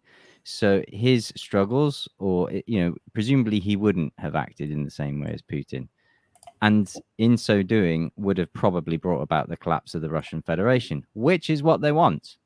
And there we are, the personal thoughts on the things surrounding Victoria. Yeah, Newland. I was going to say someone put that in the comments earlier. Yeah, there we go. So that's a good segue into that. Newland is one of the darkest creatures I think I've ever, well, not ever come across, but she's certainly a very dark creature. Up there with that, who was that American woman who said that those Iraqi children's deaths were worth it or something. She died recently. Oh, yeah. Yeah, that's a very sad interview. Mm-hmm. If I can say to you, my personal experience about what you said about the collapse of the Russian Federation, I went first time in Moscow in 2013, and I was with a son of one of the governor of one let's say one oblast. It's not important. And I was talking with him about why, for me, it was curious why the popularity of Putin was so high officially. And it was 2013. At least 10 years ago. But the main thing is that for the people that lived in the Soviet Union and passed through the disaster of the 90s, because from some point of view, the 90s were very good for some Russians, but very bad for others. So the people who were used to stay in a stable, safe country, maybe without a lot of choices, but like Soviet Union, to pass through big amount of choices, but huge instability of the 90s. One guy like Putin, who made a stability in the system, plus the people were afraid of the dissolution of the federation, because as you I think for the people who never been in Russia, if you take a look to the southern part, it's like a Calderon. So there is and Russia, the people think that it's like made of Russian, but you have a huge amount of ethnicity, and also it's very complicated, and a lot of people prefer to have, like, it's bad to say, but the power, let's say the big man in power, instead to have an unstable and democratic government. Let's say something like this. A lot of my friends say to me they were like a little bit surprised about, for example, the situation in Italy, because we got at least I don't know 50 government from 1948, but for us it's normal. Like because so we are it's also Israel. They get free election in 2 years. So it's but for Russian people to have instability, they are not ready, and also they grow up, especially Soviet people, with like these 5-year plans. They are more, let's say, used to have I don't know, safe work. That now I took a look to one of the last reports about the sanction, and it's very interesting to see that 70% of the GDP the redistribution in Russia, it's in the public sector. Yeah. So this, it's only 30% of the salaries that are paid by private. So this is why, for example, if you have a control of the public sector, you already have, let's say, I don't know, the consensus of the 70% of the voters. So it's you can't do if he's paying the wages. Yeah, sure. So, and they have many benefits to it. Carry on, Ian. Oh, I was going to say, Stefano, whenever you have a minute, I shared an article on the screen. I want to get Mike's opinion on, see what he thinks. It's so this is a recent poll that was done on Ukrainians, and I want your thoughts on it. But the poll shows that 98% of Ukrainians believe in Ukraine's victory in the current conflict, and 91% approve of Zelensky. What do you think of that? And who do you think is they're polling? I guess is the big question. It sounds like 10 people in Kiev. It doesn't. So, source survey conducted by the Ratings Sociological Group on behalf of the Center for Insights in Survey Research of the International Republican Institute on the 27th to the 28th of June. You'd really need to dig down a bit more. These are hilarious figures. Yeah, I think that's a key there, is they post these, they time these articles and post them up when the research was done, 2-3 months ago. But Yeah. I've had this kind of opinion since the beginning of the war, especially in the very early days of the conflict, like right when the invasion started, and they surveyed and they said it was some, like 95% or a high 90% of Ukrainians were united against Russia in the war, right? Do you think that these surveys are not making their way to Donetsk, Lugansk, Kharkov, Zaporozhia, and Kherson oblasts, or do you think that's that a good question, because in the West they aren't Ukrainians, are they? They are Russian-backed separatists in the LPR and DPR, which is nonsense. They certainly were Ukrainians back then. Since then, they've all gone and got, well, most of them have gone and got Russian passports. So Right. yeah, I believe it. Those are interesting figures. I'd be very curious to find out about who funds those polling companies. As you said, so and so on behalf of so and so of the such and such. I'm fairly sure there's US money in there. At least make the figures believable, is my opinion. Like, make it 82% or something. Right. Well, the entirety of the Ukrainian media establishment is run out of Zelensky's office now, right? Yeah. Remember that freedom of speech and democracy and Western values that they're dying for under this martial law, which is now unified the television under stations martial law. Yeah. Okay, Well, not if to be too critical of Ukraine, because they are obviously defending themselves, but I do Sure, agree sure. with some of those points. There's an interesting video that came out from the front from a recently captured town. I don't know if you saw it or not, but there's a bunch of villagers, obviously pensioners and stuff. I think this is probably from Lugansk region. I don't think any of the towns recently captured in Donetsk or have any survivors or any people left in them at this point, but they were interviewing the crowd, and the Donetsk, the DPR soldier had said, we've planned this carefully for 8 years, we're going to get it done. And the lady said, we haven't been waiting 8 years for liberation, we've been waiting 30 years for liberation, referring to the split up and the break. Do you think that that's a big sentiment among the, most people in the Donbass? Do you think that's like a unique case? Do you think that it was always more they wanted to be part of Russia, or that sentiment really just built up after the 2014 incidents, and they started to see how willing the Ukrainian army and stuff was willing to put down, and not allow them to control their own self-destiny? I can only really speak as someone who is probably watched and listened to more material from people like Patrick Lancaster, Graham Phillips, and all that than maybe many others. I can't really say that as having spoken to people from the Donbass. I do. In fact, my lawyer was from the Donbass. So she's one person. There's quite a few Ukrainians that I know of, but the overriding thing is the shared history of the Soviet Union. So they kind of, from what I've seen, they can have that affinity in the east and the south of Ukraine, far more so. And again, Ukraine's a complicated country with those mixes of cultures as well. So I'd not seen that interview or heard that said. But I can understand and believe it, especially from a pensioner. One of the most moving clips I saw was Victory Day in Odessa, where a pensioner, a man, asked the Ukrainian, I think he was a soldier or policeman. They weren't allowed to celebrate 9th of May, Victory Day, and he said, "I lost a leg and I was shot in the stomach. What did I lose that for? If for the Soviet Union in the Second World War, why did I go to war?" And wow, that really hit me, and I was like, gosh, yeah, I can fully understand.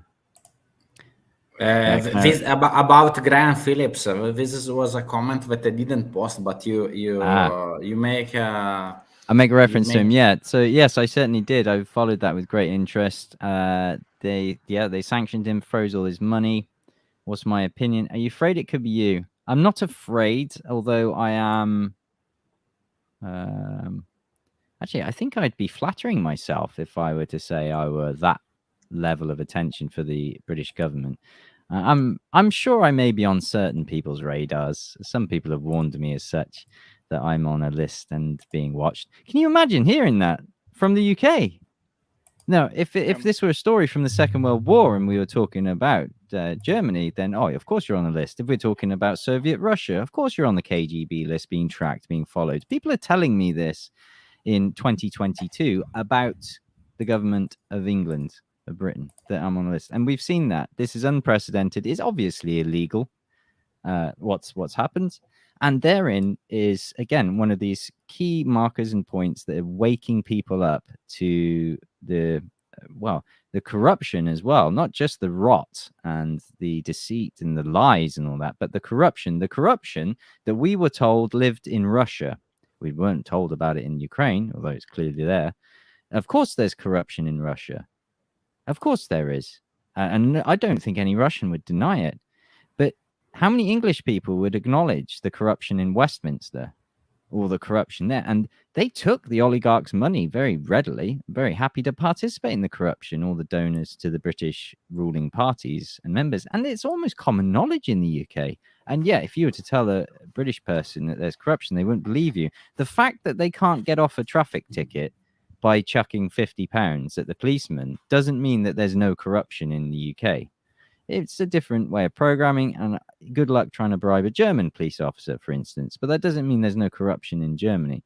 And I'm sure the same applies to the US. And the US is a great example as well. And that's coming to the forefront. The FBI raid on Trump's estate is looking worse and worse by the day when it comes to this idea of weaponizing the legal apparatus and the corruption within the ruling elites. It's becoming ever more apparent in the West. And it's this mirror, all these allegations and projections are shining straight back on the West. And it's everyday people now who were quite happy to ignore it, perhaps because it never interfered with the cost of living and the direct actions and results of these politicians, these corrupt, very wealthy politicians, is now forcing people, they can't ignore it anymore. We're projected to have a winter of rage in Germany, and it won't just be Germany. We've seen, Italy, Jesus, and the Italians with their hot blood. I expect they'll be up in arms as well. So, quick, a spin-off question to that. Do you think that the UK government has your number? I did joke in a video about Priti Patel signed a law and was known to be rescinding people's citizenships, cancelling them without ever notifying them. I wouldn't be surprised if I went to the airport one day and told, sorry, you're not coming in.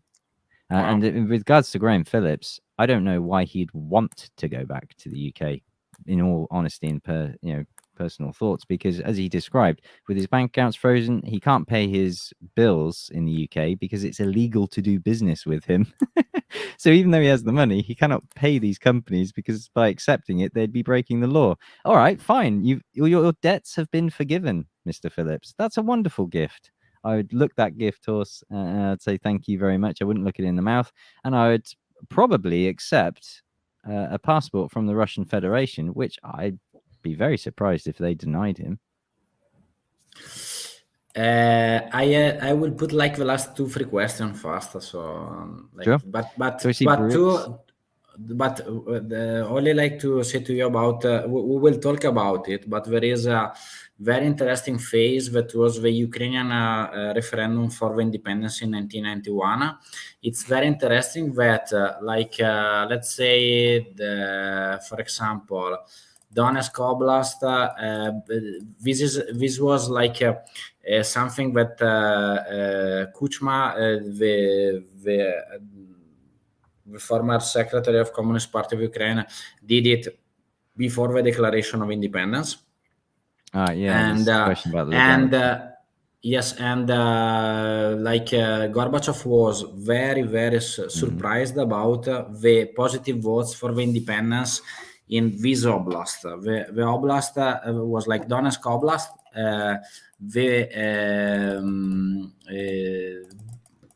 The voters for yes was 83%, but the total amount of the voters was 64%.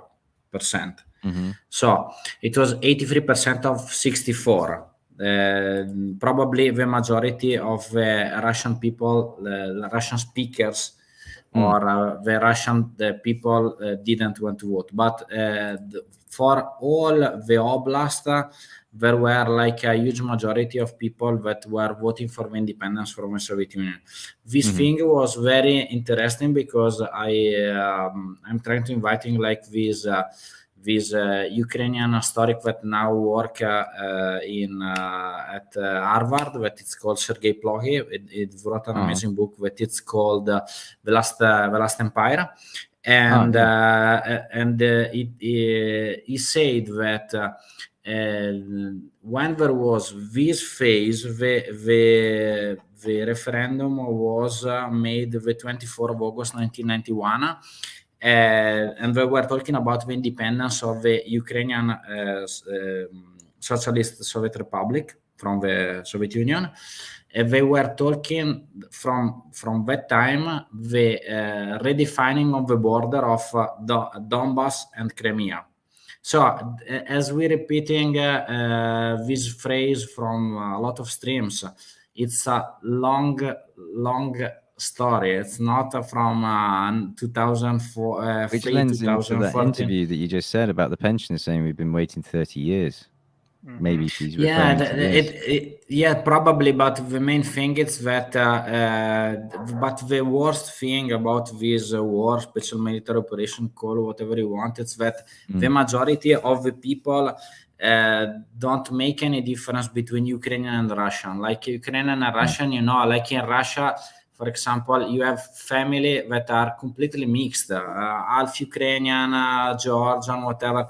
So the senseless of this situation is that it's like the war in Yugoslavia. So you have people that are mainly brothers that are fighting each other. So returning back to the questions, do you see BRICS as a serious contender? To the US dollar from Grand Emperor Putin. Awesome. Yeah. Potentially, yeah, we are seeing it's not so much BRICS, and we've certainly seen the decline of the petrodollar inch by inch, and China's very happily helping with that. With specifically regard to BRICS, the obvious thing to mention is the applications that have been made, Argentina being one of them, Iran, another. There's quite a few on there. They certainly have the potential. But when you say as a contestant to the US dollar, then with what, though? You're talking about the yuan, you're talking about an existing currency or perhaps a new one. I know this has been discussed before. The US dollar as a reserve currency, wow, I think those days are numbered as well, given the US's behavior, supported by the UK as well. I wouldn't say that the British pound, is any contender. The euro, I expect. I'm not sure how long that currency is going to last. In all honesty, it's now reached parity with the US dollar or near enough on the Russian exchange, and those economies, the German powerhouse is looking like it's sputtering and about to die. Certainly, come this winter. I certainly think that the BRICS countries will be becoming far more influential with trade, and joining together will be to their benefit, and they won't be as beholden as they have been in the past few years. The US and the UK will have to be very specific, including the EU, but specifically the US and the UK need to have some humility, accept that their time has passed, really. It certainly is these big colonial powers. The US more so, I think, has to come to terms that its power that it had after World War II has come to an end, and certainly waning. And I think if they can do that and accept that, then maybe engaging in dialogue and with that humility can start to work with BRICS countries and others, and have a far more brighter future than the path that they're currently headed down, where it's arguing that they represent the world, and they only really represent 11% at most of the collective West.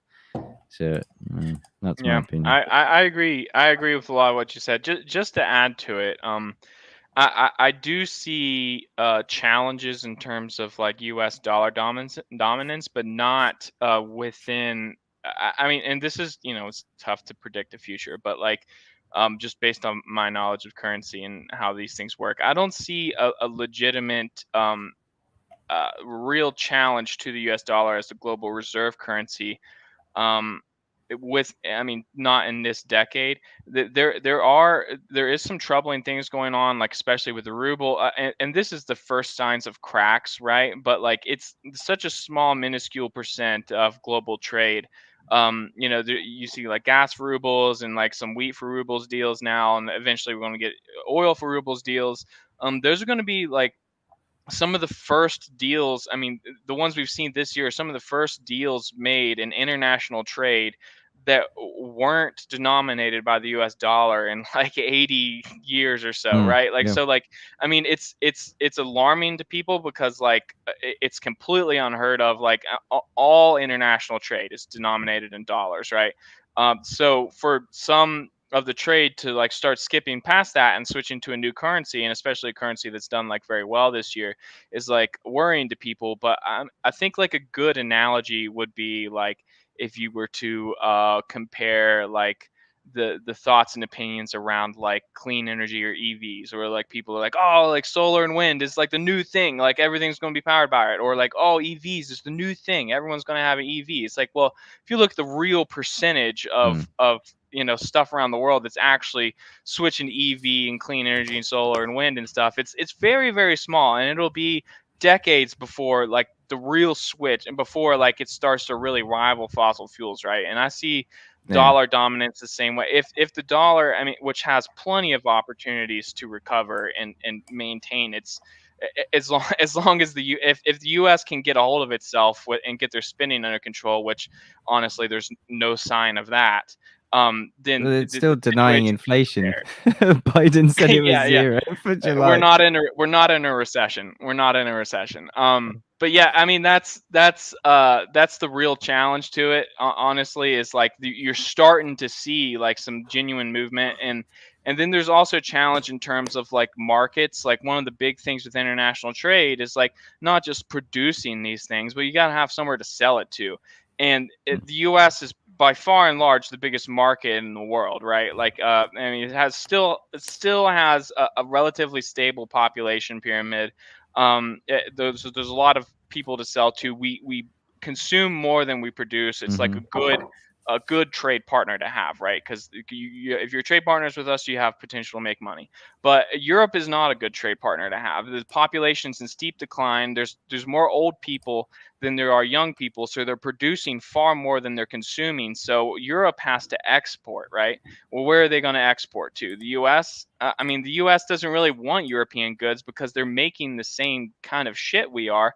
They have like the same education levels, the same production, and they're more of a competitor to the U.S. in terms of international trade. So like when it comes to places to sell to, you have to sell to like emerging countries with young population demographics that are going to consume a lot of goods. Argentina, Brazil, India, those are the big ones. Who's in the BRICS? Brazil and India, and Argentina just applied. So like that's the real worry about the BRICS is like it doesn't necessarily, I mean, it's not going to rival G7, and people get confused on like what it's actually trying to rival. It's trying to rival G7, right? Like the big 7 Western economic powers. And it's not going to rival them in terms of economic capacity. Obviously rivals them in terms of population. But what it's going to do is it's going to kind of close off some markets and force the G7 to like make some deals with BRICS that are not really going to be, dictated on the best terms that could have been, in the past 20 years or so. Yeah, I think it's a fair assessment. That's specifically why I didn't mention the ruble as a contender. I don't see that yet. Yeah, I agree. Yuan maybe, but I still don't see that. I agree with you that the dollar's got a ways to go, but under the current management, you got to worry about it. I've taken a deep enough dive into Chinese finances to not think the yuan has a chance either. I mean, it has in terms of like the amount of currency circulating. It's close to the same, or I think it's a lot more than the number of dollars circulating, but it's all internally within China, and they print money. I mean, they for a long period of time, and they probably are still doing this, but they were printing on a monthly basis the equivalent to like a 2008 U.S. Bank bailout stimulus package, right? So like 100 or 800 billion, or 800 billion monthly, just to supplement like their currency demands in China, or 800 billion yuan, or no, the equivalent of 800 billion US dollars is what they were doing. So wow. It was crazy for a while, and I think, I mean, they've probably reined it in a little bit, but I mean, financially, they're not. I mean, I trust the ruble more than I do the yuan, honestly. In the long term. There we go. Yeah. Let me put like one strange question. I want to give you like probably someone of the public already know it, but there was the first experiment 2 days ago paying the import in Iran in crypto. I don't know if. If you search, it was like the first $10 million but paid in crypto in Iran. So I think that there is a little bit of testing around all this situation. Do Russian want Alaska back? I want Alaska back to Russia. This is boom. I think Dmitry Medvedev mentioned about this. It did make the rounds recently about Russia demanding Alaska back. I don't know. I don't think Russians really do, and I don't think they'd be wise to, because well, they'd have to bring Alaska up to the standard of Russia, which would cost lots of money. But at this situation, it could be like Spain reclaiming California, or France, sure. Portuguese as well moving in on something like. No, but you have to know, like, if you have a chance, like, to come to US, there is a very interesting place that I think that very few American knows, but it's the Russian Fort in Northern California. That was like it's still there. It's like a museum now. It was used from the Russians to supply the colony in Alaska, to supply the food and everything. Yeah, and the leader of the Duma brought it up at the same time he brought up Russia. No one knew what the hell he was talking about, but like it kind of, there was a small story printed on it in one of the newspapers in the U.S. talking about it. There's like a fort somewhere north of Sacramento, or it's close to. It's 1 hour north of San Francisco. There is like it's one bay, but it's called Bodega Bay. There is a river, but it's still like a Russian river. If you search Russian river, you will find there is like still Russian restaurant number 1, and it's crazy because it's owned by Russian people. And it's very interesting because at that time the California was not part of the US, but was under Spain. And so it was Spanish colony, and the Russian make an agreement with a local Indian tribe to protect them against the Spanish. And and after the fort was sold to a Swiss entrepreneur that wanted to create like a Swiss colony there, and then it was sold and blah blah blah. But it was interesting because it's still intact with a lot of things. It was, for example, the first window in glass in the US. Was in the Russian fort in Northern California, and it was imported from Peter. But it's still but I will send you I made a lot of pictures. That's cool. So last question, but it's interesting, not for the question but about the situation and what the Russian media are talking about the situation of the nuclear plants in the Zaporizhzhia Oblast and the situation, the claiming of who is attacking or whatever, because today it was like a Security Council at the UN about it. If you had some news from the Russian media.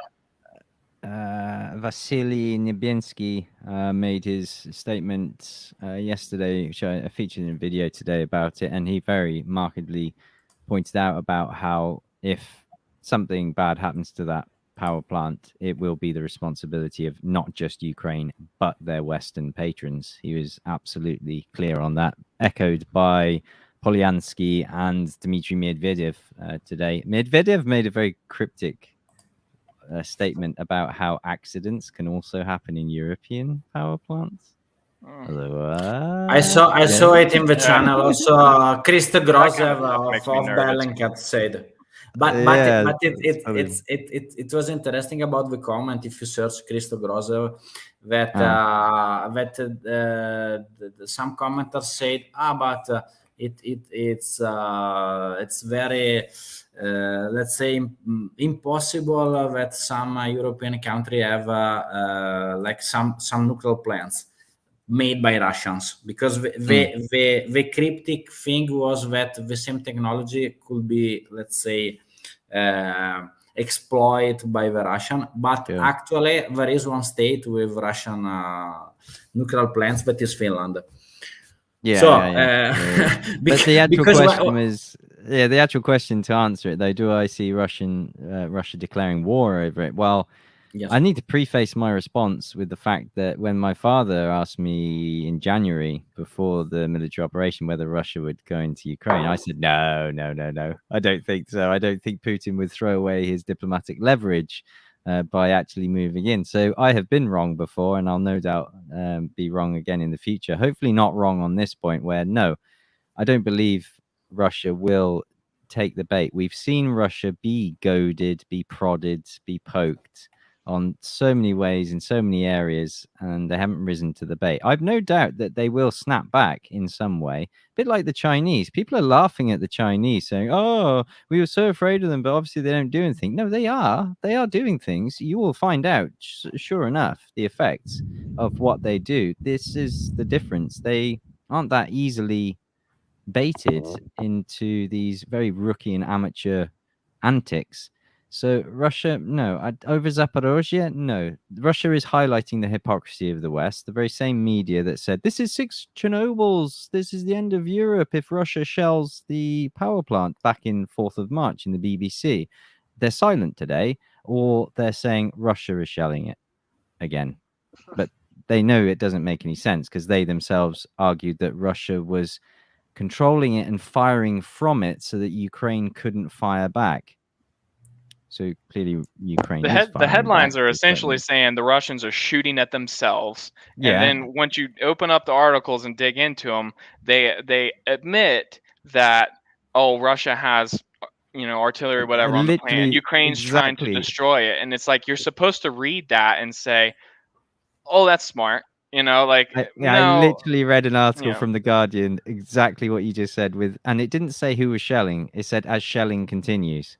By who? And it said but there's all this hypocrisy and lying going on. So no, I don't foresee Russia declaring war on it, partly because Russia's being sensible as well, and they're saying, right, if you guys are going to be assholes, we're just going to shut the plant down and we'll make it inert and we'll make it safe and we'll pull out, and you won't get any electricity in your areas of Ukraine.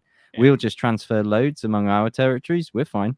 You're going to be screwed. And also UN, if you don't get your act together, we're in a lot of trouble. The IAEA as well. The UN or Ukraine blocks the IAEA. So Russia is consistently saying, look, we're happy to play ball. We've seen it with the food situation as well. Russia's like, we're not doing anything wrong. Just do your thing if you want. And then everyone's screaming bloody murder at them. So no.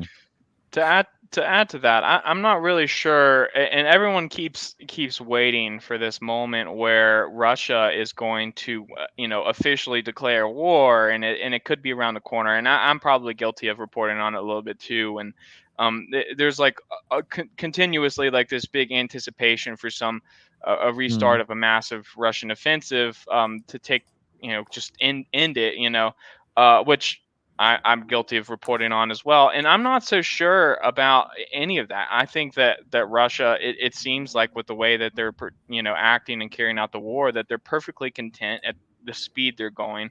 And doesn't really seem to be any timetables, and they're going to, finish the war when they're ready to finish the war. I mean, there's a pretty good chance that they see dragging the war out as better for them. Because, I mean, you look at Germany and you look at a lot of these countries in Europe that are suffering. The longer the war goes on and there's no end to this, and the longer the sanctions go on, and the longer these refugees are flowing, like this all makes the situation more bad for Europe than it does for Russia, in my mind. And you kind of stated it earlier, and we've talked about it on this channel before about how like Russia is experiencing inflation and it is experiencing issues in their economy. Of course it's going to, like, if some of these components aren't making it there.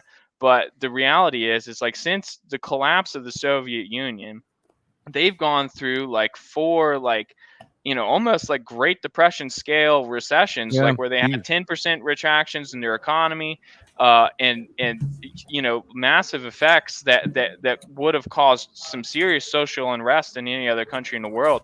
Honestly, the fact that the Soviet Union collapsed without a civil war and without any kind of conflict was amazing. So like, kind of the idea that Russia can't, isn't going to survive in the long game from this, like, to me, like, I feel like the country that has historically only won wars of attrition is not going to lose this war of attrition again, or against the West. So That's my final thoughts on this. I actually have to hop off here, guys. I do too. iEarlGrey, it was nice. It was nice talking to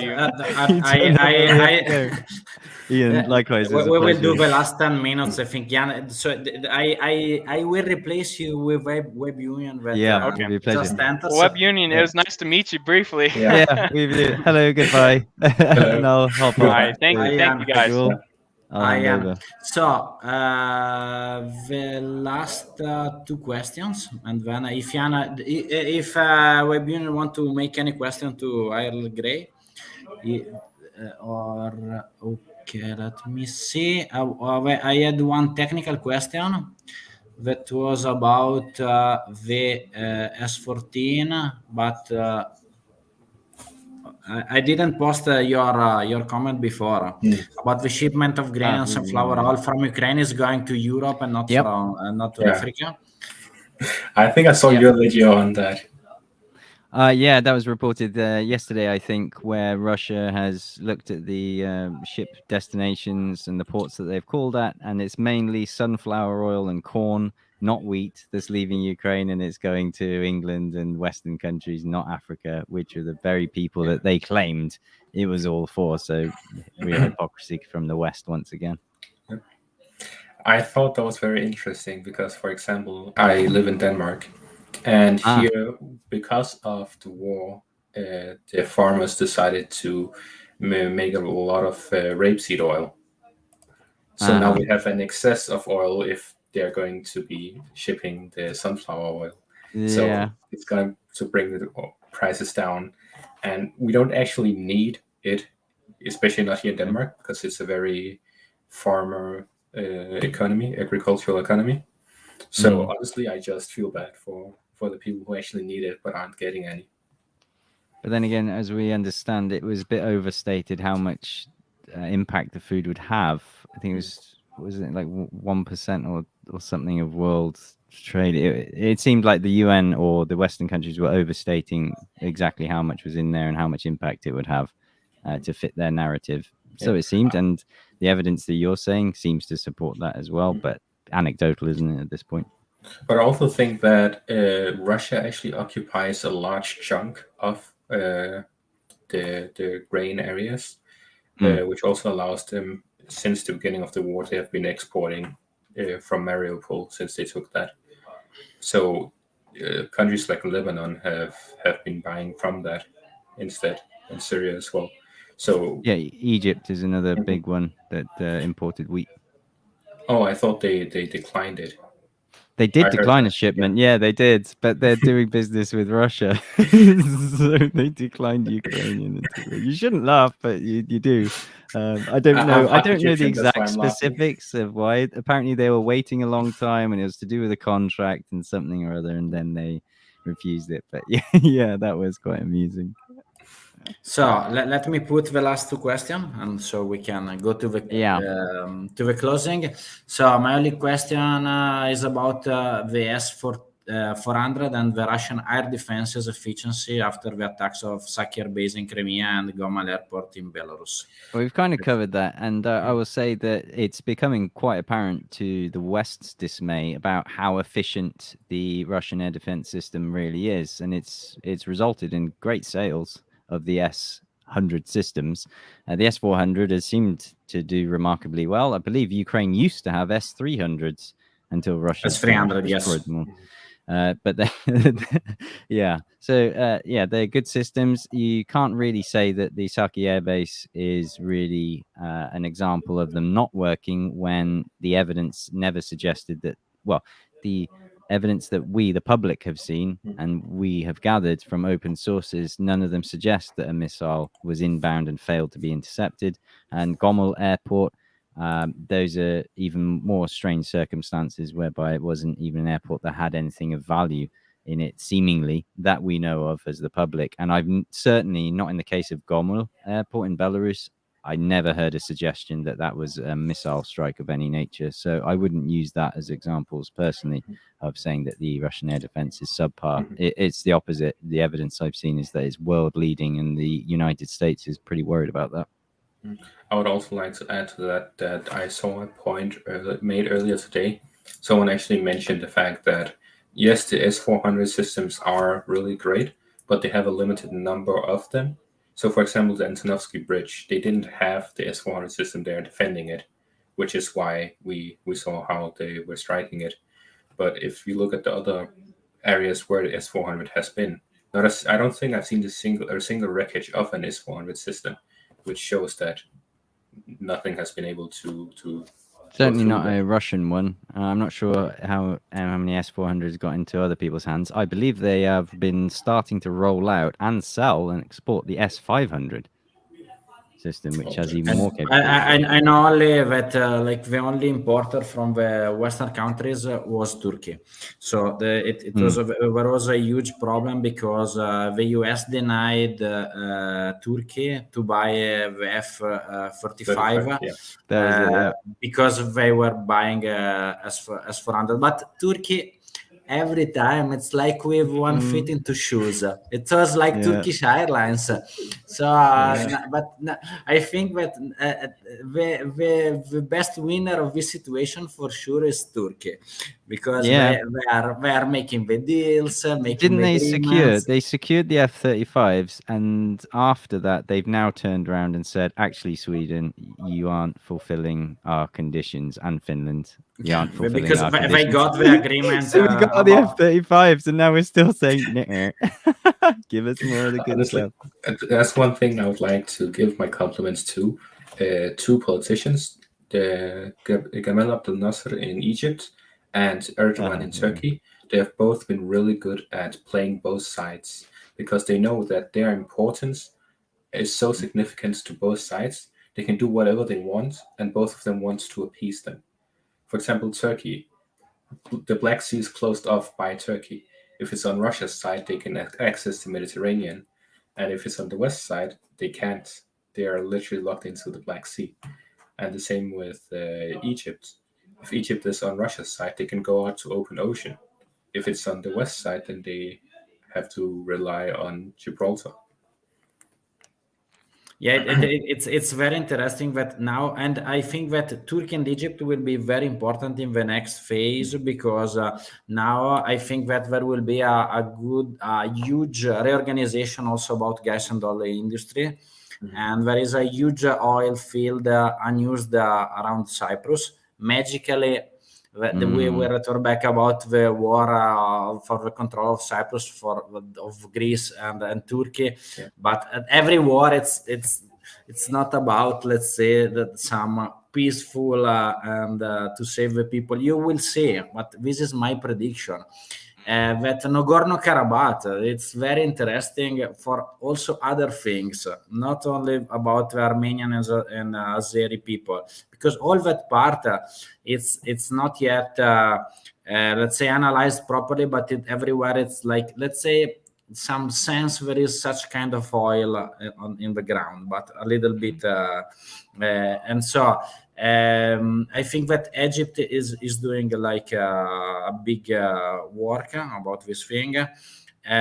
Also, Italy historically have like this situation, because it was the only NATO allied with the biggest communist party outside of Soviet Union. So historically we were like a little bit of mediators between the two parts. Actually, this is why we will still wait the election that we will be in Italy 25th of September, and in Brazil in October. I think that these two elections will change a lot in the situation, because Italy will have 90% center right, but more right government. So it will be the first government from the Second World War with the first party that will be a right government, not a center-right party.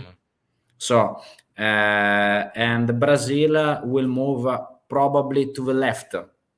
And so, because probably all the polls are giving 10 points more to Lula in respect to Bolsonaro. Historically, Lula, it's, let's say, a little bit more aligned to Putin, not every time, but sometimes. So everything that is connected to BRICS could be changed. But also Argentina, that, like you said about BRICS, a lot of people make application to enter in everywhere. Like also Algeria make an agreement with BRICS, but they gave more gas to us. They want a pipeline to Italy. So I think now it's like a mess situation, and nobody can predict everything because everything is moving too fast. So my last question, if Web Union have a last question to you, like just to close because it's already 2 hours. Your sensation about how long could be this tense situation about let's say the hot phase of the conflict, because the cold phase nobody knows, but how do you think in your experience and what your sensation living in Peter with local media, how much could be long the hot time of the war? I'm gonna agree with my father-in-law that a lot, I think, will be decided come winter. I think the winter is going to be the key point if it does indeed carry on that long. I can foresee it dragging certainly into autumn. I think it's in the EU's interest to make sure that there's a peaceful resolution to this before winter hits. Otherwise, they call winter Russia's undying general, and I think we'll see that come to pass. Personally, with the economy, I agree with you, but as I remember to everybody, the main actor for the European Union will be Germany, because now let's say Italy, it's like that is the second biggest producer in European Union. Like UK, for example, it's irrelevant now in manufacturing. It's services. 50% of the sold product of Europe, it's Italy and Germany. So Italy, it's like now making a lot of agreement with Israel, Egypt, Algeria. So it will be the next gas platform for the European Union. The problem of Germany is that they connected like this, tied with Russia. So if Russia will close Nord Stream 1, the main problem for them is that they have a lot of industries that are attached directly to Nord Stream, not to the German pipeline. So BASF, we already said, it's with 40,000 workers inside this. It's 15 kilometer square factory connected directly to Nord Stream. So I think that Germany will push a lot, as you said, not anymore European Union, because Southern Europe is not so dependent by Russia anymore. Greece completely GNL, Spain, Portugal GNL, France nuclear power. So the only problem is Germany. But Germany is a big actor, and I think that they will push, as you said, when the winter is coming, like to do something. Web Union, if you want to say something, and maybe they give the last question to the guest, and then we will close. About when I think the war will end.